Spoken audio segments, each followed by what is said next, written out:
الرحمن الرحیم۔ یہ پہلا سوال ہے۔ ایک بار میں نے پہلے بھی سوال کیا تھا جس کا جواب میں سمجھ نہیں پایا اور جواب بھی پورا نہیں ملا تھا۔ سوال یہ تھا کہ ہماری اس مسجد میں ہر نماز کے بعد ایک اور جماعت ہوتی ہے اور اس جماعت میں اکثر وہی چہرے نظر آتے ہیں۔ سوال کرنے کا مقصد یہ ہے کہ آپ انہیں ایسی نصیحت کریں کہ وہ اول جماعت نہ چھوڑیں۔ الحمدللہ رب العالمین والعاقبۃ للمتقین والصلاۃ والسلام علی سید المرسلین، اما بعد۔ ایک بڑی اچھی نصیحت کی گئی ہے ان ساتھیوں کے حوالے سے بالخصوص کہ جن کا معمول بن چکا ہے نماز با جماعت کے بعد آنا۔ انتہائی مجبوری ہے، اس میں کوئی شک نہیں۔ دوسری جماعت بھی ہو سکتی ہے، تیسری جماعت بھی ہو سکتی ہے، لیکن معمول بنا لینا اس بڑی جماعت کو ترک کرنے کا اس کی آخر کوئی وجہ ہو سکتی ہے۔ اگر اس جماعت سے، امام سے کسی حوالے سے کوئی گلہ ہے، شکوہ ہے، تو ساتھی ضرور انتظامیہ کی طرف رجوع کریں اور بتائیں کہ ہمارا علیحدہ نماز پڑھنے کا مقصد یہ ہے۔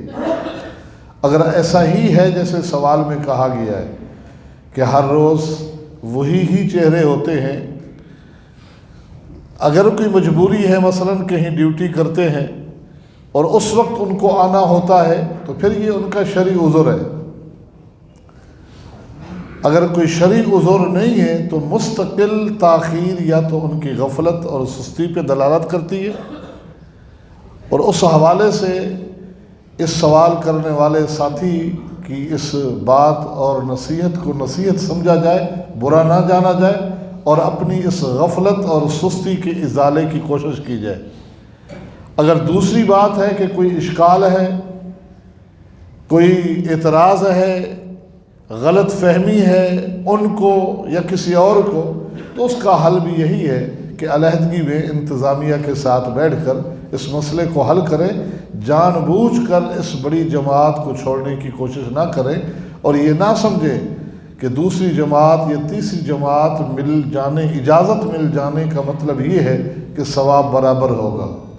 بڑی جماعت جو پہلی جماعت ہوتی ہے اس کے برابر اجر نہیں ہوگا، البتہ یہ رخصت موجود ہے۔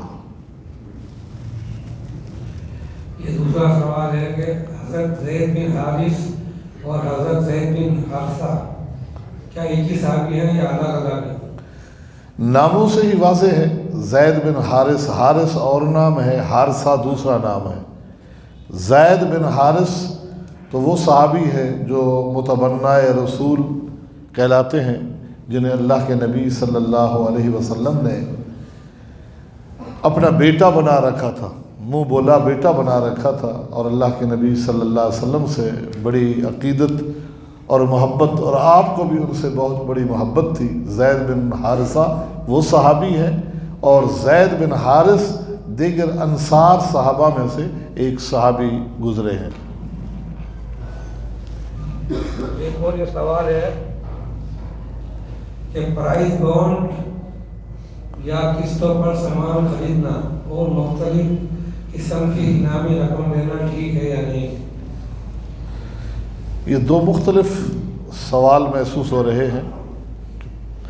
پرائز بانڈ یا مختلف انعامی اسکیموں کا حصہ بننا ایک علیحدہ چیز ہے، یا کوئی چیز قسطوں پہ لینا یہ ایک علیحدہ چیز ہے۔ پہلی چیز پرائز بانڈز کی شکل میں ہو یا کوئی اور انعامی شکل، یہ نام تو اس کا انعام ہی ہے، لیکن حقیقتاً یہ سود میں جاتے ہیں۔ یہ سودی وہ رقم ہے کہ جو ایک پیپر کی شکل میں آپ کو دے کر آپ سے رقم وصول کی جاتی ہے، اور اس طرح اربوں خربوں جمع کر کے ان پہ جو سود بنتا ہے اس کو انعامات کی شکل میں کچھ لوگوں کی، پورے کو بھی نہیں، اس کے کچھ حصے کو انعامات کی شکل میں کچھ لوگوں میں بانٹ دیا جاتا ہے اور اس کو انعام کا نام دیا جاتا ہے۔ کچھ انعامی اسکیمیں ایسی ہیں کہ آپ اس میں حصہ ڈالیں، مثلا کوئی چھوٹی سی اسکیم ہے کہ 100 روپے آپ ڈالیں اور پھر قرعہ اندازی کے ذریعے کسی ایک کو یا دو کو وہ چیز مل جائے گی، اور وہ 100 روپے جو ڈالے تھے وہ ضائع ہو گئے، وہ جوا ہے۔ اس کی حرمت اور مذمت بھی قرآن و سورت میں، قرآن و حدیث میں بڑی شدت کے ساتھ موجود ہے۔ بعض انعامی شکلیں ایسی ہوتی ہیں کہ ایک چیز کا ریٹ آپ کو معلوم ہے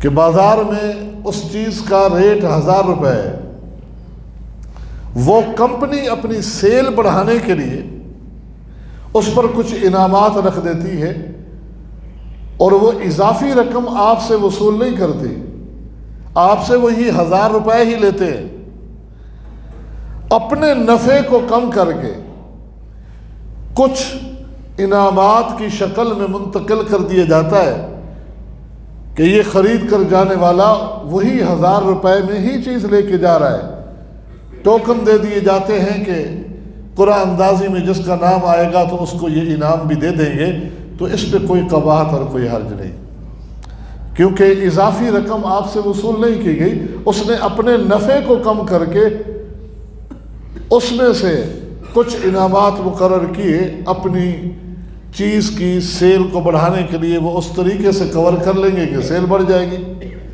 تو اس میں نہ سود کی شکل ہے اور نہ ہی جوئے کی کوئی شکل سامنے آتی ہے، لہٰذا یہ اختیار کرنا، یہ لینا کسی ایسی کمپنی سے، اس میں کوئی قباحت اور حرج کا پہلو نہیں ہے۔ جہاں تک دوسرا سوال ہے کہ ایک چیز کو قسطوں پہ لینا، یہ بڑا اہم اور بڑا معروف سوال ہے۔ پہلی چیز یہ آپ نوٹ کر لیں کہ اسلام نے اس بات کی پابندی نہیں لگائی کہ آپ نقد ہی لین دین کریں، ادھار پر لین دین کرنا بھی شریعت میں جائز ہے، نقد بھی لین دین کرنا جائز ہے، قسطوں میں رقم کی ادائیگی یہ بھی شریعت میں جائز ہے۔ بات نہ ادھار پہ اختلاف ہے نہ قسطوں پہ اختلاف ہے، اختلاف اس بات پر ہے کہ اگر کوئی شخص کسی کو ادھار کی مہلت دیتا ہے تو اس ادھار پر اپنا نفع رکھتا ہے، ادھار کی وجہ سے اس پیسے پر پیسہ بڑھا دیتا ہے۔ ایک چیز کی بیع طے ہو گئی کہ یہ چیز 50,000 روپے میں ہے، اب اگلا کہتا ہے میں اس کی پیمنٹ 1 سال میں ادا کروں گا، تو وہ 50,000 روپے گویا کہ اس کو ادھار کی وجہ سے اس پہ کہتا ہے میں آپ سے 60,000 لوں گا یا 70,000 لوں گا، تو اس نے اس 50,000 پہ وہ 10-20,000 زیادہ لیے ہیں، اس چیز پہ نہیں لیے۔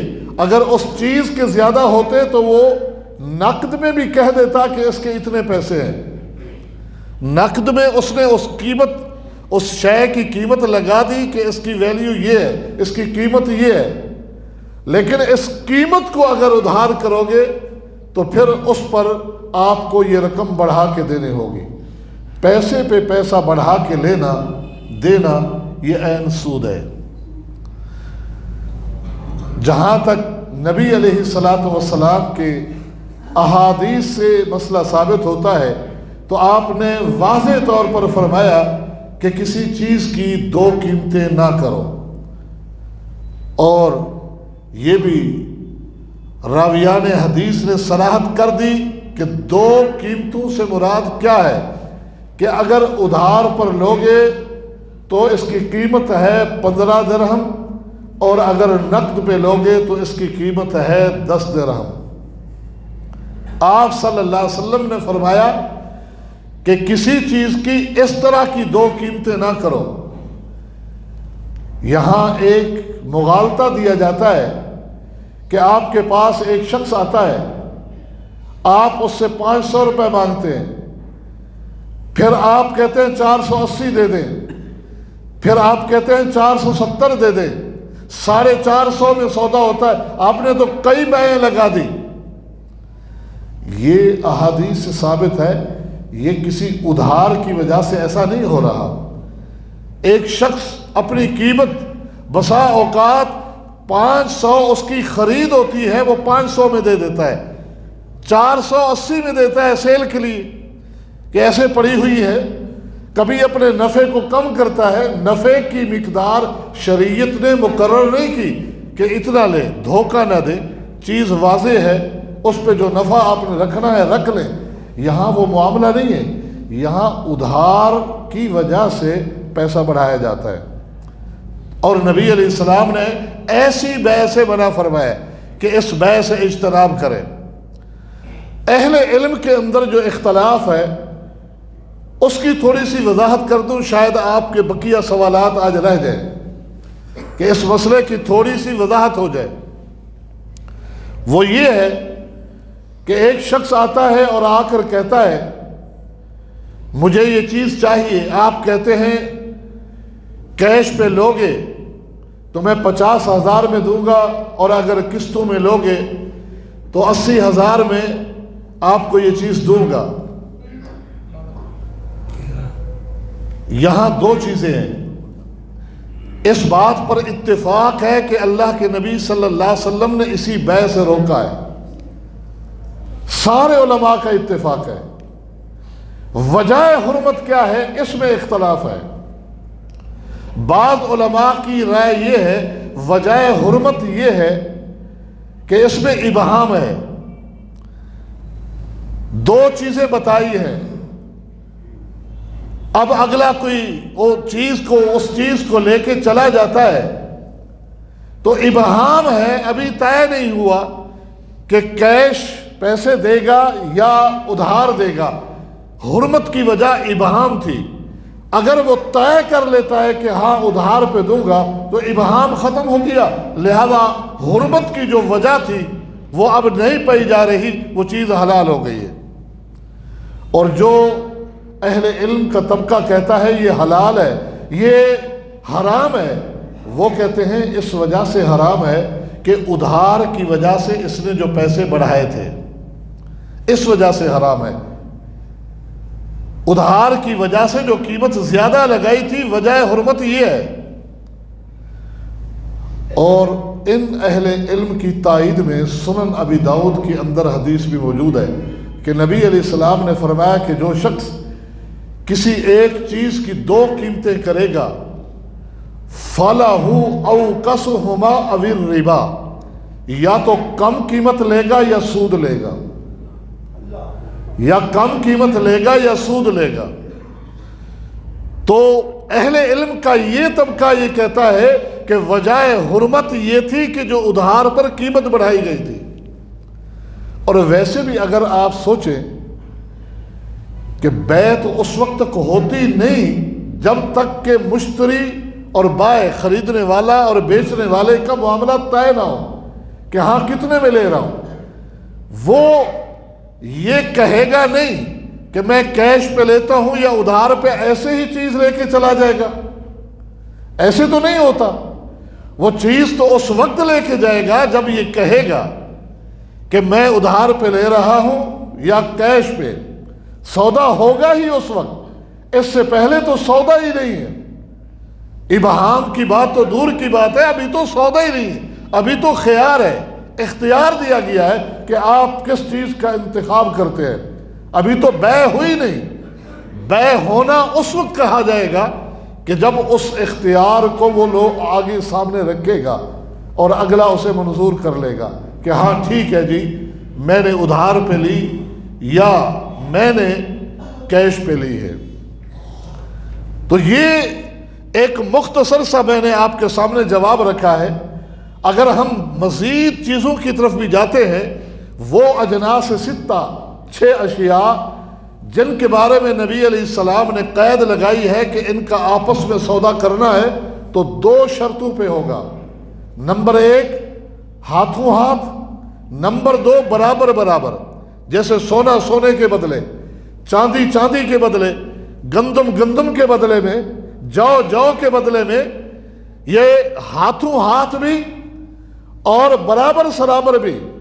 ٹھیک ہے، برابر سرابر کی بات سمجھ میں آ گئی کہ سونا سونے کے بدلے میں 1 تولہ 1 تولے کے بدلے میں ہونا چاہیے۔ ایک طرف سے ادھار اور ایک طرف سے نقد کیوں نہیں ہونا چاہیے؟ کہ ادھار کی وجہ سے قیمت میں کمی بیشی آ جاتی ہے، کہ آج ریٹ سونے کا کچھ ہے، کل کچھ ہوگا، تو ادھار کی وجہ سے کمی بیشی کی بنیاد پر اس لیے روکا گیا ہے کہ ان اجناس میں آپ ہاتھوں ہاتھ بھی رکھیں، لینا دینا بھی برابر سرابر ہو اور ہاتھوں ہاتھ بھی ہو۔ تو بہت ساری چیزیں اور بہت ساری جگہیں آتی ہیں۔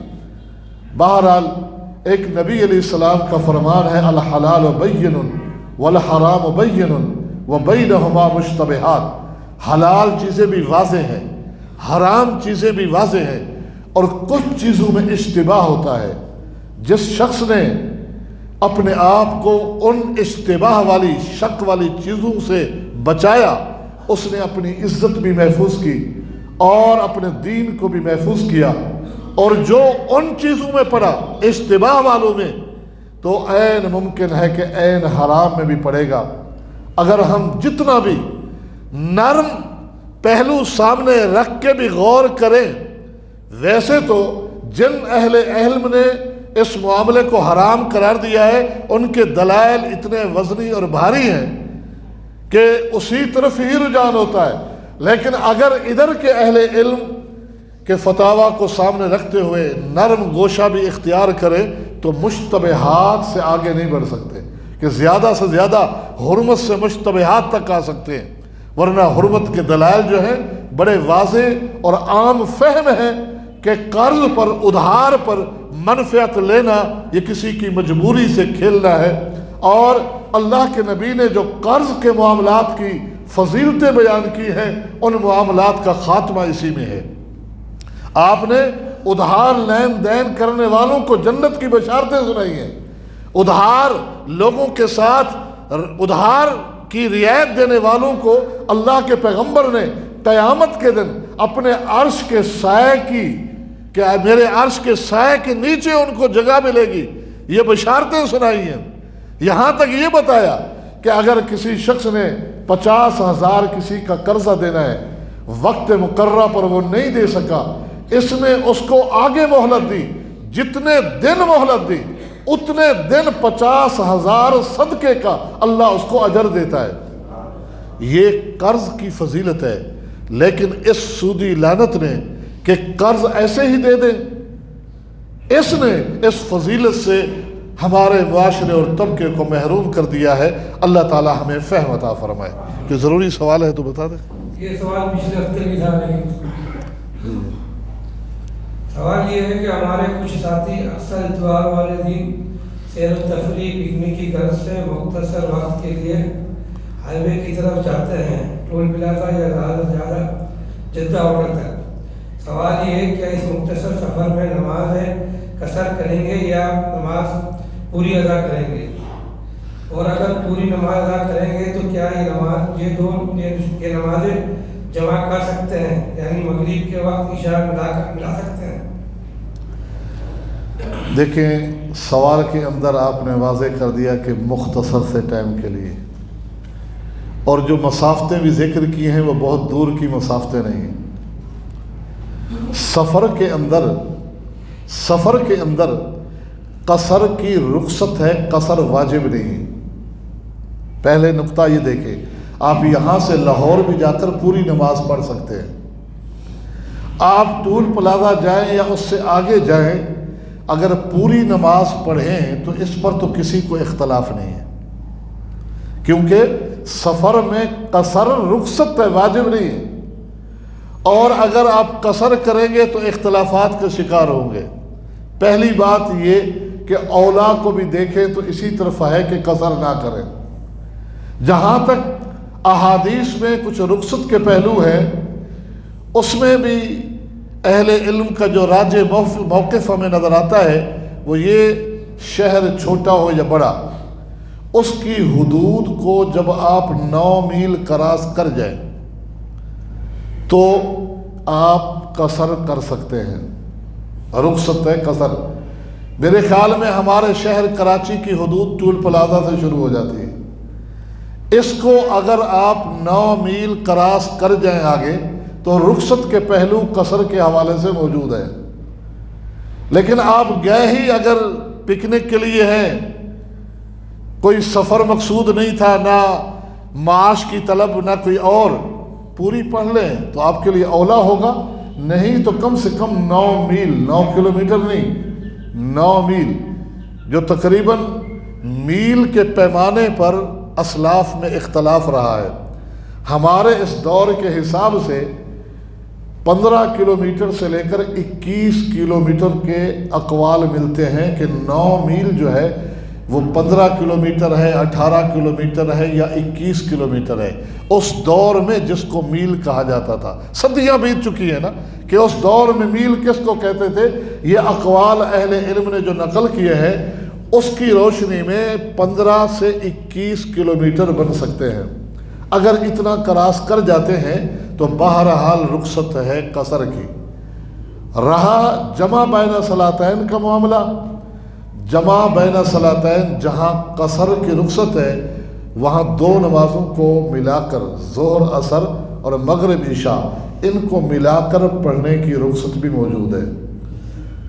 وہ جگہ جہاں آپ سمجھتے ہیں مثلا اتنی مسافت پہ بھی نہیں گئے یا کوئی اختلاف کی شکل ہے کہ 10 کلومیٹر ہے، 15 کلومیٹر ہے، قصر کا جو معاملہ ہے اس کو تو آپ احوط والا انداز لیں کہ جہاں اس طرح کا شبہ ہو وہاں پوری ہی کریں۔ اگر جمع بین صلاتین کر لیں گے تو اس میں چونکہ اتنی سختی کا پہلو نہیں ہے۔ جمع بین صلاتین چونکہ اللہ کے نبی صلی اللہ علیہ وسلم نے ایک بار زندگی میں بغیر عذر کے بھی کی ہے، آپ نے بارش کے موقع پہ بھی کی ہے، بیماری میں بھی جمع بین صلاتین کی رخصت دی ہے، اور خوف کے عالم میں بھی آپ نے جمع بین صلاتین کی رخصت دی ہے۔ جمع بین صلاتین کی چونکہ اور بھی کچھ رخصتیں ملتی ہیں، لہٰذا اگر جمع بین صلاتین ایسی جگہ پہ کر لیں گے اور یہ اتفاق ہوتا ہے، معمول نہیں، اس کو معمول نہیں بنائیں گے تو وہ تو ٹھیک ہے، چل جائے گا، لیکن قصر والا معاملہ جو ہے اس کو آپ دیکھیں جہاں یقینی طور پر آپ کو معلوم ہو کہ آپ اتنی حد کراس کر چکے ہیں، وہاں ہی قصر کریں، اس سے پہلے قصر نہ کریں۔ یہ میری طرف سے ایک رائے بھی ہے اور شرعی حیثیت بھی ہے جو آپ کے سامنے رکھی۔ ایک سوال اور یہ ہے کہ دعا کے لیے ہاتھ اٹھانا تو حدیث سے ثابت ہے، کیا دعا کے بعد ہاتھوں کو منہ کے اوپر پھیرنا حدیث سے ثابت ہے؟ بعض حضرات کا کہنا ہے کہ منہ پر ہاتھ پھیرنا کسی بھی حدیث سے ثابت نہیں۔ دعا مانگنا، دعا کے لیے ہاتھ اٹھانا احادیث صریحہ مرفوعہ سے ثابت ہے۔ ایسے ہی دعا سے فارغ ہو کر اپنے دونوں ہاتھوں کو چہرے پر پھیرنا، یہ بھی متعدد احادیث سے ثابت ہے۔ ان میں سے بعض حدیثیں مرفوع ہیں، یعنی ان کی نسبت اللہ کے نبی کی طرف ہے کہ اللہ کے نبی نے کیا یا اللہ کے نبی نے حکم دیا، اور بعض احادیث کا تعلق جو ہے موقوف احادیث سے ہے، یعنی صحابہ کرام کے عمل سے ہے۔ جو روایات جتنی بھی ان کی نسبت اللہ کے نبی کی طرف ہے حکم میں یا عمل میں، وہ سنداً ضعیف ہیں، لیکن علامہ ابن حجر نے، حافظ ابن حجر جو بخاری کے شارح ہیں، انہوں نے یہ لکھا ہے کہ تمام روایات جو مرفوع ہیں سنداً جن پہ کلام ہے، ان سب کو ملائیں تو حسن درجے کی روایات بن جاتی ہیں۔ حسن درجے کی روایت مقبول ہوتی ہے، قابل عمل ہوتی ہے۔ اس کے علاوہ جو موقوفاً مختلف صحابہ سے ثابت ہے، بالخصوص عبداللہ ابن زبیر رضی اللہ تعالی عنہ سے، عبداللہ بن عمر سے، تو صحیح، بالکل صحیح سند کے ساتھ یہ ثابت ہے عمل کہ اپنے دونوں ہاتھوں کو اپنے چہرے کے اوپر پھیرنا۔ صحابہ کرام سے صحیح سند کے ساتھ ثابت ہے، ادب المفرد کے اندر ان دونوں صحابہ کا عمل موجود ہے۔ اور دیگر اللہ کے نبی کی طرف جو منسوب روایت ہے، اون المعبود والے نے بھی کافی جرح کی ہے اور کافی روایات ذکر کی ہے جو ابو داؤد کے شارح ہیں، انہوں نے بھی خلاصہ کلام یہی نکالا ہے کہ اس پر عمل جائز ہے۔ اور پھر ہم مرفوع کچھ اور صحیح حدیث دیکھیں تو نبی علیہ السلام نے کچھ اذکار پڑھ کر اپنے ہاتھوں پر پھونک کر اپنے پورے جسم پر ہاتھ پھیرا ہے، تو ان سے بھی استدلال لیا جا سکتا ہے کہ وہ بھی دعا ہے اور آپ نے پورے جسم پہ پھیرا ہے۔ جسم کا بہترین اور اعلیٰ حصہ جو ہے سب سے وہ وجہ ہے، چہرہ ہے، تو اس پر ہاتھ کیوں نہیں پھیرے جا سکتے چند ادعیہ کے بعد؟ تو ان روایات سے بھی استدلال لیا جا سکتا ہے۔ مزید مرفوع روایات جو ہیں وہ حسن درجے کو پہنچتی ہیں، موقوفاً یعنی صحابہ کے عمل سے صحیح سند سے ثابت ہے۔ اس کے برعکس کہ ہاتھ اٹھائے دعا مانگ رہے ہیں، ہاتھوں کو چھوڑ دیں سوائے اپنی رائے کے کسی ایک صحابی کا قول بھی نہیں، کوئی ضعیف روایت بھی نہیں ہے کہ دعا مانگتے مانگتے ہاتھ چھوڑ دو۔ یہ رائے ہے ہماری، ہمارے علماء کی، ائمہ کی رائے ہے کہ ہاتھ اٹھا کر دعا مانگ رہے ہو ہاتھ چھوڑ دو، یہ رائے ہے۔ اس طرف مرفوع روایات ہیں، سندن کلام ہے، لیکن حافظ ابن حجر کے بقول حسن درجے کو پہنچتی ہیں اور صحابہ کے عمل سے صحیح سند کے ساتھ ثابت ہے کہ چہروں پر ہاتھ کو پھیر لو۔ اور اس کے مقابلے میں اگر کوئی روایت پیش کرتا ہے تو پھر ہم اس پہ تبصرہ کر سکتے ہیں۔ میرے سامنے آج تک سوائے علماء کی رائے کے اور کوئی روایت یا کسی صحابی کا عمل ایسا نہیں آیا کہ انہوں نے ایسے مانگا ہو اور پھر ہاتھوں کو ایسے ہی چھوڑ دیا ہو۔ وتر کی نماز میں قنوت کی دعا کے بعد بھی ہاتھ پھیر سکتے ہیں؟ جی، وہ بھی ہاتھ اٹھا کے اگر دعا مانگ رہے، کیونکہ وتر کی دعا کے لیے لازمی نہیں کہ ہاتھ اٹھائے، لیکن اگر ہاتھ اٹھا کے مانگ رہے جائز ہے تو وہاں بھی آپ ہاتھ پھیر سکتے ہیں۔ شیخ صاحب، اگر آپ ہماری کوئی بات کو قیمت لگا دے بندہ، بھائی یہ تمہاری قیمت ہے، تمہاری عزت کی قیمت ہے، یہ صحیح ہے، 900 روپے، صحیح ہے، ایک میں مان لو میرے 1000 روپے تنخواہ ہے، تو میں 900 روپے میری قیمت لگا دی کہ تمہاری قیمت ہے، جاؤ، میں تمہیں نا اس کا چھوٹ دے دی، میں نے ایک تمہیں چھوٹ دے دی۔ آپ نے جو دوسرا سوال کرا تھا نا اس کا میں یہ اب لکھ کے دے دیں۔ آپ کا سوال ویسے تھوڑا اس میں ابہام ہے، سمجھ میں نہیں آ رہا، جو بھی ہو آپ لکھ کے دے دینا، یا علیحدہ میں کرنا ہے تو وہ کر لینا آپ، ٹھیک ہے۔ اچھا، یہ سوال ہے کہ لیکن اس کے دو حصے ہیں۔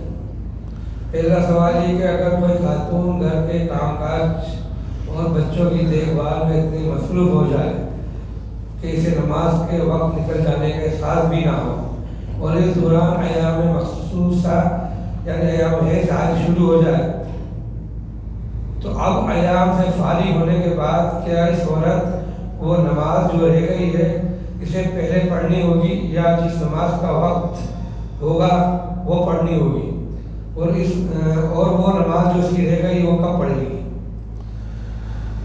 پہلی بات تو یہ سمجھیں کہ وہ نماز اس نے قضا ہر حال میں کرنی ہے، کیونکہ اس نماز کا ٹائم نکل جانے کے بعد ایام سے وہی ہے، نماز اس نے قضا کرنی ہے۔ قضا کب کرنی ہے؟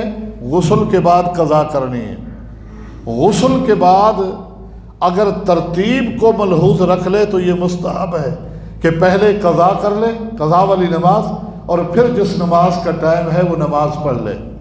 ترتیب جو ہے مستحب ہے، افضل ہے، لیکن اگر کسی وجہ سے ترتیب آگے پیچھے ہو گئی کہ پہلے اس وقت کی پڑھ لی گئی تو بعد میں بھی اس کو وہ قضا کرنی ہوگی۔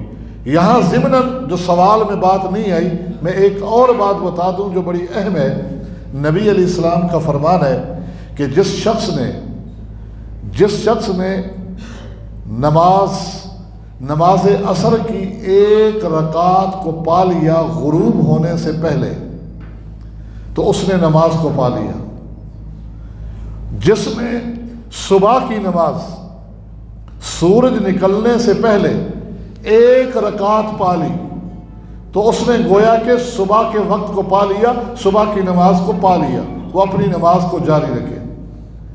اس حدیث کے ضمن میں محدثین اور اہل علم نے لکھا ہے کہ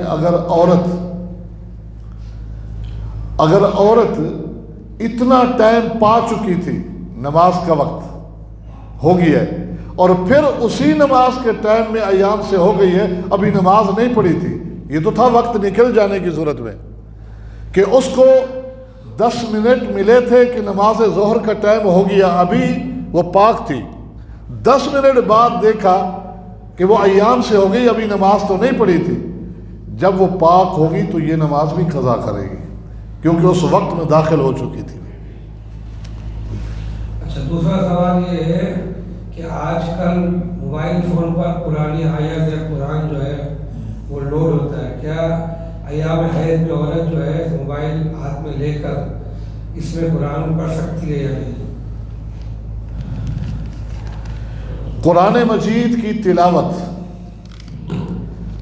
موبائل کو ہاتھ میں لے کر پڑھنا تو دور کی بات، میری جو تحقیق ہے وہ زبانی بھی نہیں پڑھ سکتی سوائے ادعیہ کے۔ وہ قرآنی آیات جو دعاؤں پر مشتمل ہے وہ پڑھ سکتی ہے، اذکار پر مشتمل ہے، لیکن بطور تلاوت وہ زبانی بھی نہیں پڑھ سکتی۔ یہ زبانی ہی کے حکم میں یا ناظرہ کے حکم میں دیکھ کر کہ قرآن کو چھوئے بغیر، مقصد یہ ہے کہنے کا کہ پڑھ سکتی ہے، وہ بغیر یعنی یادداشت سے بھی نہیں پڑھ سکتی۔ ہاں کوئی اور کتاب ہاتھ میں لے سکتی ہے، اس میں کوئی قرآنی لفظ آ گیا ہے کوئی حرج نہیں، کوئی بچہ پڑھ رہا ہے، پڑھانے والی ہے، ایک لفظ بول دیا، اس کو تلاوت نہیں کہتے، غلطی پہ اس متنبع کر دیا، اس کو بھی تلاوت نہیں کہہ سکتے۔ تلاوت قرآن سے روکا گیا ہے حالت حیض میں اور جنابت کی حالت میں۔ جنابت کی حالت میں بھی تلاوت سے منع کیا گیا ہے جب انسان مرد ہو یا عورت جنبی ہوتے ہیں، اور ایام حیض کی جنابت اس بات پر محدثین کا اتفاق ہے کہ اغلظ من الجنابہ ہے۔